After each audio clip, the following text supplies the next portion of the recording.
How to log in to Viber. So if you want to log into your Viber account, then first of all you need to open the application. Tap on Viber app, and now you need to enter your mobile number. So first choose your country code or choose your location by simply tapping on that drop down bar. Choose your country and then enter your phone number, and after entering your number, tap on continue and then tap on continue again and allow. So you can simply tap on call me to receive the free call that you don't need to answer. So simply tap on call me, and here you need to enter the last 4 digits of the phone number from the call that you just received.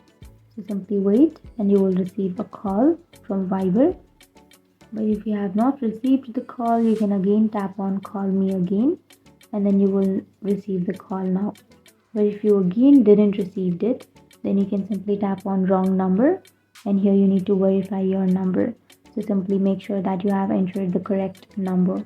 And after checking that, simply enter the code and you will be logged into your account. That's it. That's how you log into your Viber account.